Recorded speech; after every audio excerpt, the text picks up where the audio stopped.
Hello everybody, I thought I would do a quick video on how I try and achieve a flawless finish when my skin is going through it, when I'm breaking out. If you follow me on Instagram, you would have already known, but if you don't, basically I've been having breakouts over here, I've got some really nasty spots here and on my forehead. Step number one is make sure that your skin is super hydrated. I'm just opening a new, probably my 6th bottle of this Amber Elise Electric Cream Concentrate.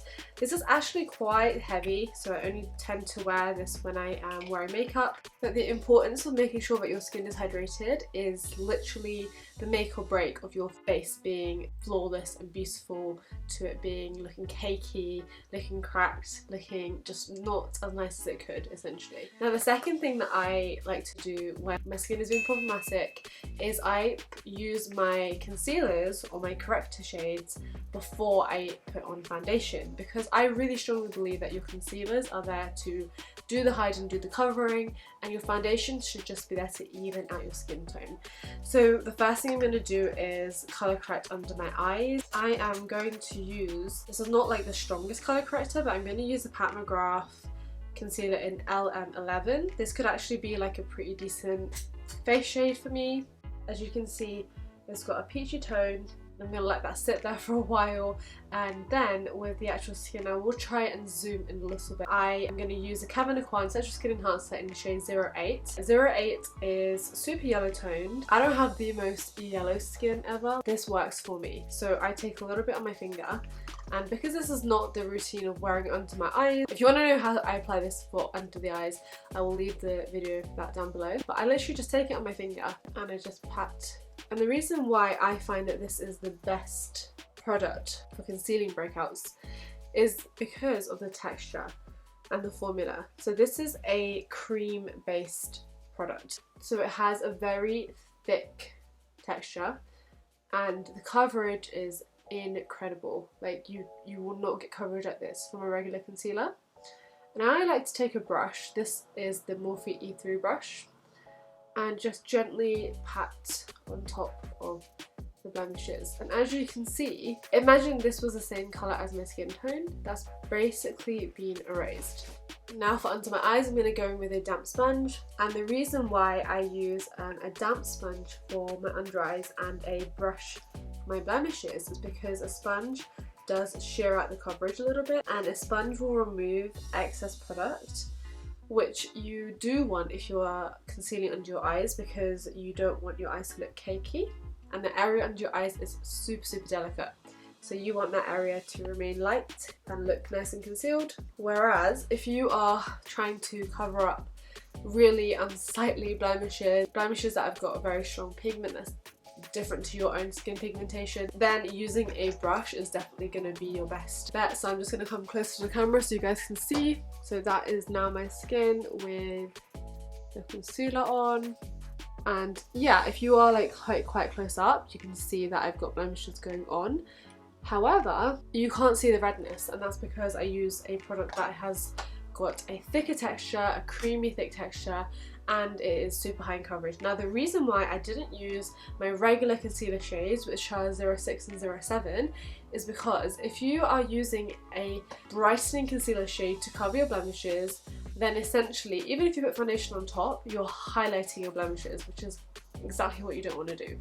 By highlighting your blemishes, it's going to be more obvious that there is something going on with the skin. It's going to literally bring light to the blemish, and that's not what you want. So the reason why I have gone for quite, you know, a deeper, darker shade is because I want my skin to end up looking pretty seamless. Okay, so I went to get my foundation. This is the NARS Sheer Glow in the shade Stromboli. I do think it's a little bit too dark for me. I'm going to try the shade Punjab, but maybe using that with the e.l.f. Yellow Adjuster. I'm just going to put 2 pumps on the back of my hand, and I'm going to put a little bit of the Charlotte Tilbury Wonder Glow in there as well. I've had this for so long, and I'm literally just trying to, at this point, use it up because, like, yeah.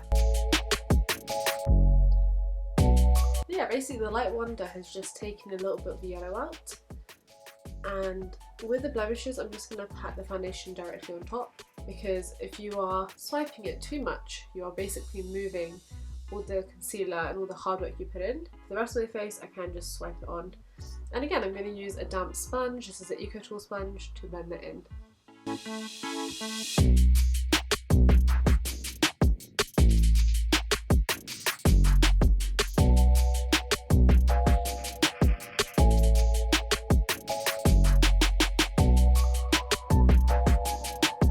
I feel like the blemishes on this side of my face, the less aggressive ones, less intense ones, they have been pretty much concealed pretty well. I mean, yeah, you can see there's a bit of a raised bump there.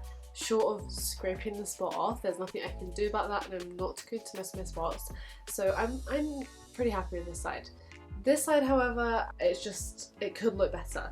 So what I am going to do is take my 08 again, take a very, very small and very gently just pat this onto my skin, and then taking that same sponge, I'm just going to gently dab on top. The last thing I'm going to say is that with the blemishes, I do like to make sure that they're set in place. I'm not somebody who sets my whole face with powder, but I do think it's super, super important to make sure that you put a light layer of powder over anywhere that you really want to remain concealed. So I am going to go with my Charlotte Tilbury. This is her airbrush powder in the shade 2, and I'm literally just going to take the same damp sponge and just gently press on top, and then just so that it's cohesive for the rest of my face. Because I've got blemishes, I don't mind setting more of my face here. One thing that I've definitely made a mistake of doing is actually setting all my face with a very brightening yellow powder. Again, that's going to have the same effect as using a too light concealer over a blemish. You want to try it and make sure that the powder is as close to your skin tone as possible, if not translucent. But I find skin tone powders work the best when it comes to setting a blemish. And yeah, that is about it. The rest of this makeup look, it will be in a separate video, an Eve makeup look, which will be coming up very soon. And yeah, thanks so much for watching. I hope this is useful, and if you guys have any tips for how you conceal your spots, your blemishes, discoloration, then let me know down below. I would love to hear them. Thanks so much for watching, guys. Bye!